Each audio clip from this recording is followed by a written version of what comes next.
Now let's talk what is force. Force is basically the interaction that brings about acceleration in any body. मतलब कि कोई किसी भी body या किसी भी ऑब्जेक्ट के ऊपर अगर फोर्स अप्लाई की जाए तो उस बॉडी के अंदर एक्सेलरेशन इंट्रोड्यूस होती है. सो अब force is the interaction that brings about acceleration in any body. इसीलिए फोर्स जो होता है उसको हम रिप्रेजेंट करते हैं एज मास इनटू एक्सेलरेशन. किसी भी बॉडी जिसका मास m है, अगर उसके अंदर फोर्स इंट्रोड्यूस की जाए तो उसके अंदर एक एक्सेलरेशन आ जाती है. और फोर्स कितनी होती है वो हमेशा इक्विवेलेंट होगी, मास और एक्सेलरेशन के प्रोडक्ट के इक्वल होगी. अब न्यूटन ने, सर आइजैक न्यूटन ने अपने फर्स्ट लॉ से कुछ चीजें इंट्रोड्यूस की थी. अब वो है कि किसी भी ऑब्जेक्ट के ऊपर अगर एक्सेलरेशन अगर फोर्स एक्ट नहीं कर रहा है तो उसकी वेलोसिटी चेंज नहीं होगी. सो ऑब्वियसली अगर किसी भी ऑब्जेक्ट के ऊपर फोर्स एक्ट नहीं करेगा so its velocity will not change. As its velocity will not change then there will be no acceleration. तो अगर किसी भी ऑब्जेक्ट के अंदर फोर्स ही नहीं होगा तो एक्सेलरेशन भी नहीं होगा. तो इसीलिए ये चीज बहुत जरूरी होता है. अगर for any object to get accelerated there has to be some force जो उस पे एक्ट करेगा. अगर फोर्स पॉजिटिव है तो फोर्स पॉजिटिव एक्ट कर रहा है तो जो वेलोसिटी है वो इंक्रीज होगी और एक्सेलरेशन भी इंक्रीज होगा, मतलब पॉजिटिव होगा. बट अगर फोर्स अपोजिट डायरेक्शन में लग रही है तो फोर्स डिक्रीज होगी, तो उसकी वजह से जो एक्सेलरेशन है वो नेगेटिव होगा. तो फोर्स पॉजिटिव भी हो सकता है, नेगेटिव भी हो सकता है और जीरो भी हो सकता है. Therefore force is a vector quantity. तो फोर्स जो होती है एक वेक्टर क्वांटिटी होती है. So these are the two things that we need to keep in account. कौन सी? कि फोर्स पॉजिटिव कब होता है? अगर किसी भी फोर्स बॉडी पे फोर्स अप्लाई की जाए, अगर वो पॉजिटिव डायरेक्शन में की जाए, मतलब कि in the direction of motion. For example अगर मेरा ऑब्जेक्ट है वो यहां पे मूव हो रहा है, यहां पे है इसकी वेलोसिटी, मैं इसी डायरेक्शन में अगर मैं फोर्स अप्लाई कर रहा हूं तो वेलोसिटी चेंज हो जाएगी, वेलोसिटी इंक्रीज हो जाएगी. सो उसकी वजह से एक्सेलरेशन विल बी पॉजिटिव, जिसकी वजह. बट अगर मैं फोर्स अपोजिट डायरेक्शन में एक्ट करवा रहा हूं तो वेलोसिटी इनिशियली इस डायरेक्शन में, तो वेलोसिटी डिक्रीज होगी, एक्सेलरेशन इसमें हो जाएगा नेगेटिव, तो फोर्स भी इसमें नेगेटिव होगी. क्यों? फोर्स क्या होता है? Mass into acceleration. यहाँ पे फोर्स मेरा पॉजिटिव आएगा क्योंकि डायरेक्शन. तो इससे मुझे पता चलता है कि फोर्स जीरो भी हो सकता है. जीरो कब होगा? अगर कोई बॉडी के अंदर वेलोसिटी चेंज ही नहीं हो रही है तो एक्सेलरेशन उस पॉइंट पे जीरो हो जाएगा. एक्सेलरेशन जीरो मतलब कि फोर्स भी जीरो. और ऑब्वियसली किसी भी ऑब्जेक्ट की वेलोसिटी को चेंज करने के लिए फोर्स की नेसेसिटी होती है. तो ये जो चीज है ये ऑब्वियसली इंटर रिलेटेड है. कौन कौन सी? फोर्स, एक्सेलरेशन और वेलोसिटी. तो फोर्स की definition basically force is the interaction that brings acceleration in any body. अब फोर्स का जो यूनिट होता है, let's talk about that. Force का जो यूनिट होता है वो फोर्स का फॉर्मूला होता है मास इनटू एक्सेलरेशन. मास का फॉर्मूला होता है केजी. मास का एसआई यूनिट होता है केजी और एक्सेलरेशन का एसआई यूनिट होता है मीटर पर सेकेंड स्क्वायर. तो अब ये KG metre per second square जो होता है इसको हम रिप्रेजेंट करते हैं न्यूटन से.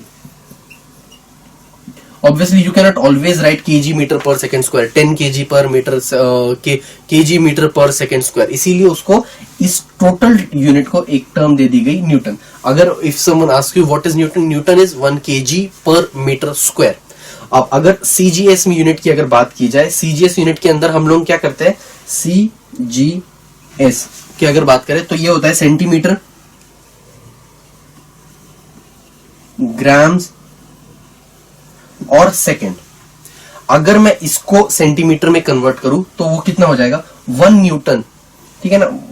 तो ये कितना हो जाएगा? ये होगा केजी को अगर मैं सेंटीमीटर में कन्वर्ट करूंगा, केजी को मुझे ग्राम में, तो 10⁻³ मतलब कि 1000 से मुझे मल्टीप्लाई करना पड़ेगा.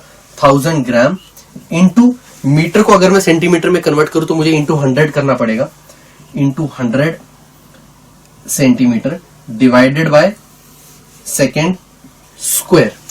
अब ये जो है 10⁵ ग्राम सेंटीमीटर पर सेकेंड स्क्वायर.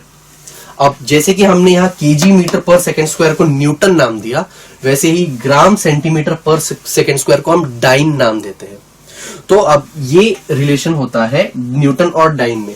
क्यों? ये 1 न्यूटन था, 1 न्यूटन को हमने डाइन के अंदर कन्वर्ट किया, तो 1 newton is equal to 10 raise to the power 5 आया है ये 1000 into 100 is equal to 10 raise to the power 5 dyne. तो this is the relationship between newton and dyne. अब न्यूटन क्या होता है SI यूनिट में फोर्स का यूनिट और डाइन होता है CGS यूनिट में फोर्स का यूनिट। अब force, displacement and work, all these three quantities are also related to each other. Now firstly what is work done?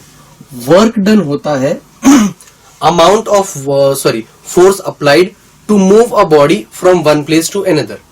So मतलब कि जब एक बॉडी पे फोर्स अप्लाई करके उसे एक जगह से दूसरी जगह मूव किया जाता है तो उसे हम कहते हैं that work is done. So for work to be done there has to be some displacement. हम यूजुअली बैठे बैठे बोलते हैं कि वो काम कर रहा है, वो पढ़ रहा है, जिसे हम काम के अंदर काउंट करते हैं, but in physics those things are not considered in work. Work होता है फोर्स इनटू डिस्प्लेसमेंट। अब फोर्स जो होता है ये एक वेक्टर क्वांटिटी है, displacement is also a vector quantity but work done is not a vector quantity, work done is a scalar quantity. अब talking about unit, force का जो यूनिट होता है वो होते हैं न्यूटन और डिस्प्लेसमेंट का जो यूनिट होता है वो होता है मीटर। सो वर्क डन जो होता है उसका यूनिट होता है newton into metre which is also known as joule. So work done is equal to 1 joule, इसको हम कहते हैं जूल्स के अंदर, which is equal to newton into metre. ये होता है SI यूनिट के अंदर। अब अगर मैं इसको कन्वर्ट करना चाहूं CGS यूनिट के अंदर तो जो वर्क डन होता है इन CGS यूनिट उसे हम कहते हैं, वो से कैलकुलेट किया गया जाता है अर्ज के अंदर। सो SI unit of work done is अर्ज CGS unit of work done is erg, whereas SI unit of work done is joule, or you can also call it as Newton into Newton meter. So for example, if you are given a question in which you are asked ki an object, a force of 10 Newton is applied on an object and it has displaced to 10 meters. So what is the work done? तो work done जो होगा वो होता है force into displacement. Force is 10 newton and the displacement is 10 metre. So 10 into 10 which is 100 joules या फिर 100 newton metre is going to be your answer of that question.